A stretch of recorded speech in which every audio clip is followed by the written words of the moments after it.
Hi, Scrappy friends. I have a really fun layout for you today, and this is for the 6 degrees of scraplifting. We are doing take number 2, and I am going to be the creator of the layout. So I thought I would pull out the big stops and do a design that I have been thinking about doing for a while. I am going to cut down this wood grain diagonally and put it on the bottom half of my layout, and I leave the top part with, I try not to use too much glue because I knew that I wanted to try to tuck something in there, but I just didn't know how far. And I'm also being really conscious about how much glue I am using, because I'm going to be stitching on this like crazy. So I don't know if you remember, but a while back I did a layout that was inspired by a quilt. And so this was part of the Mojo Busters that I did, and series that I did with a whole bunch of scrapbookers and some of my scrappy friends. And yeah, so I wanted to do a take on that, but I only want to do the top half in that quilt style. So here you see me pulling out a whole bunch of, I think this is 2.5 by 2.5, these squares. And I cut a whole bunch of them out, and yes, I'm using 2 different kinds of wood grain, and I'm okay with that. If that's something that would bother you, I would definitely maybe go for like just solid or something. So I'm kind of looking around and seeing what I think is gonna look good. And in the end, I'm gonna end up cutting up a few more pieces. And so now that I have them pretty much laid out, I'm going to start taping them, and I'm only taping them in the middle with a little bit of glue, like I said, because I want to go back through and I actually want to stitch on here. The last layout that I did that was similar to this didn't have stitching on it because I didn't have a sewing machine at the time. So okay, so when I start doing the second row, I decide to pull it all off, and I'm gonna kind of rearrange it again. This kind of took a little while, and I think it was just because I wanted to really make sure that the colors and the patterns were distributed in a decent way, and in a nice eye-catching way. I mean, there's no real rhyme or reason in the end why I picked the patterns that I did, but I was thinking about how much was going to be laying off of the paper, because some of it is just going to have a little bits of that card showing. It's not going to be the whole thing because it's a diagonal and it's only like maybe a little bit more than a third of the paper, so which I wanted.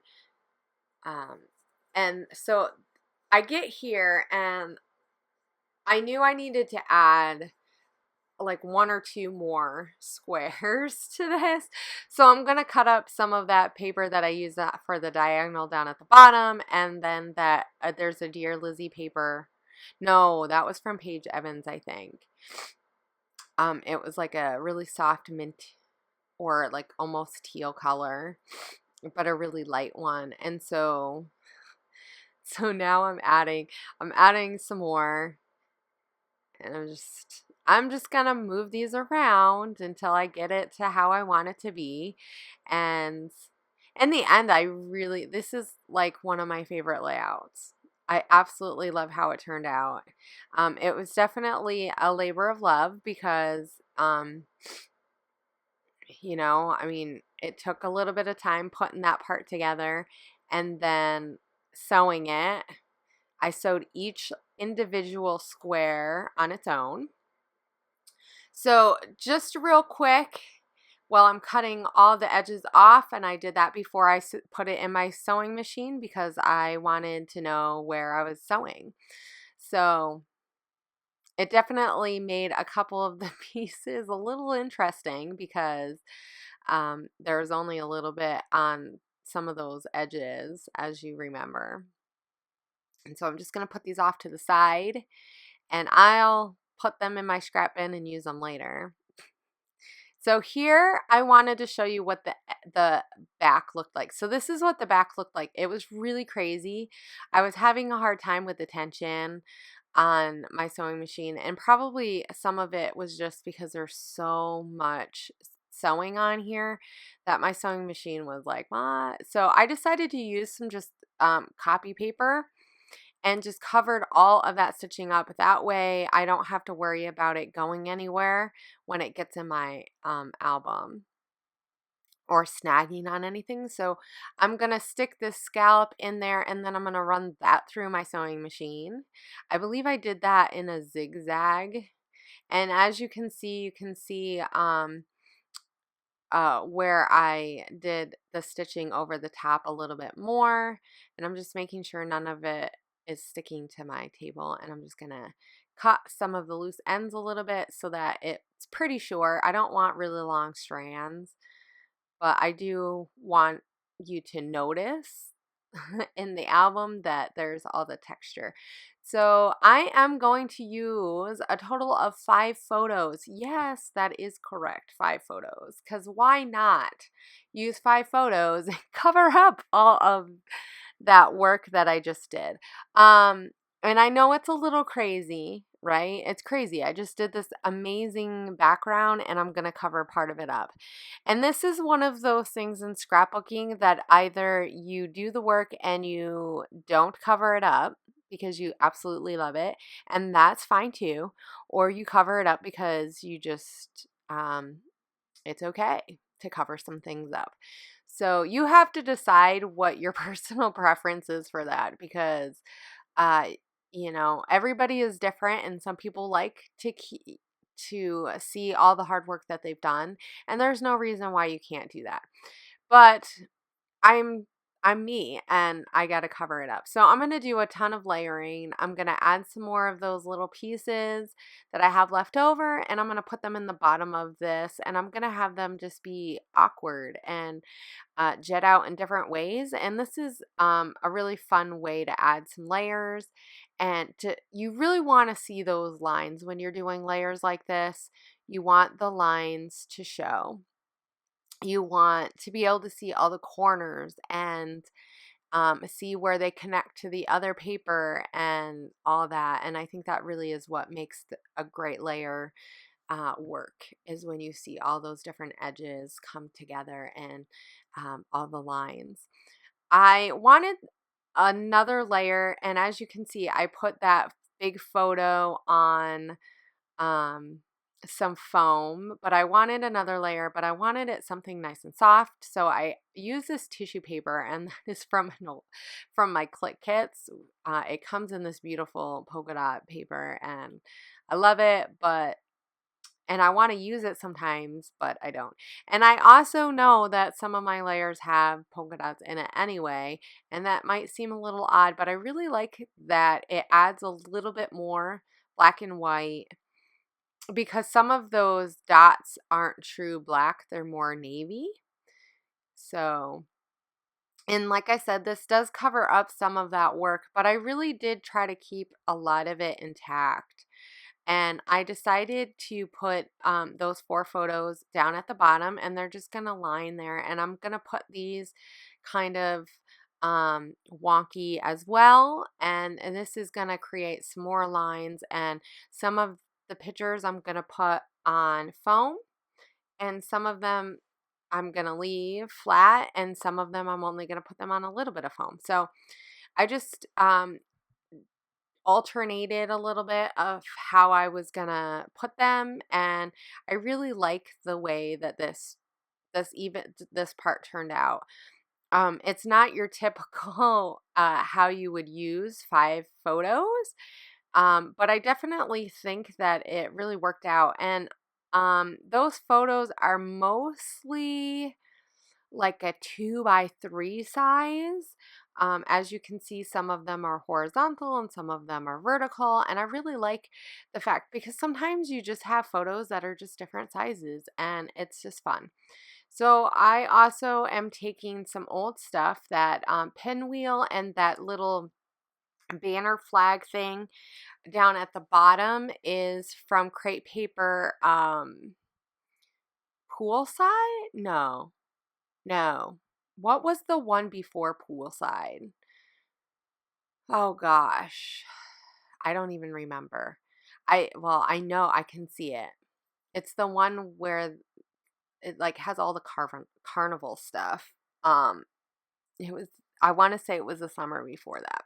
But anyway, I'm not going to keep going on and on about it because I am finding more ephemera. I am looking through all the ephemera. I'm trying to see if every little thing works. I wanted to use these because why not have, you know, bathing suits on a layout of my kids playing in the sun and in the sand. And what I really like is this tag because it has Hawaii on it, and this is where we are at. This picture, or all these pictures were taken. This was our last beach visit while we were in Hawaii. I really wanted to go one more time before this because I think this was in May. And we left in June. But just that last month before we left, it was so crazy and busy. We doing everything, all the organizing and then our last couple weeks just running tons of errands. But anyway, I really love that it had Hawaii on there, and so I had to use it. And I'm gonna use a geotag later to put in where we are, um, where this beach is, sort of on the little Hawaii icon. So, or like, the picture of Hawaii because it's like a map. So I'm doing lots of things to just add tons of texture and layers. And like I said, this is just supposed to be really, really fun. And it's kind of crazy, but it's a fun crazy. And I keep it contained to the clusters, and outside of the clusters I really tried not to do a whole lot extra. And I know that this is a lot, and some people, like I said, this is definitely one of those layouts that I can't wait to see the rest of the ladies. So before I keep yammering on again, I wanted to make sure that I let you guys know that for the next 5 days, you're going to see everyone else take, um, use this layout. Okay, so the whole concept behind the 6 degrees of scrap lifting is that Christy, she's the next person, she's going to take a picture. She's seen my picture of this layout, and she's gonna scrap lift it, and then the next person, I don't remember who's after that, is gonna scrap lift Christie's layout, and then the next person is gonna scrap lift hers, and the other people and no one else besides Christy has seen my layout, so they have no idea what it looks like. And so at the end, after these 6 days are all done, you're gonna see just how this layout gets transformed into something completely different. This was so much fun when we did this last time, and I hope you guys, I'll make sure I have a link below to Leah's video, because last time Leah was the one who started the scrap lifting chain, and she created an original layout, and then we scrap lift from there. And just to see it almost come full circle was amazing. I mean, some of the ladies at the end made it look so much like Leah's. It was so crazy and odd. And I really I'm so excited about this layout and when I was making it, because this is a process that takes quite a long time, which is why this series we didn't just, because everybody has to have time to get their layouts done. So We really tried hard to get this out so that you guys don't have to wait too long. But anyway, I hope you guys are really excited, and I hope you guys go check out Christy's layout tomorrow, and then the rest of the ladies. There'll be links below so that you can catch everyone's video when it comes out. And it is going to be super fun. And don't forget to comment and like on the videos that you do enjoy. And let us know if you guys want us to do another round of this, because this is so, so much fun. And so here's the ending part. And I'm just going to add some of the gold, because you can't not have gold on a layout with sun and sand. And here are a whole bunch of close-ups. I just absolutely love this. It turned out so amazing. It turned out exactly the way that I had wanted it to, and that's always fun. So check out Christy's video tomorrow, and I will see you guys later. Have a great and wonderful scrappy week. Bye.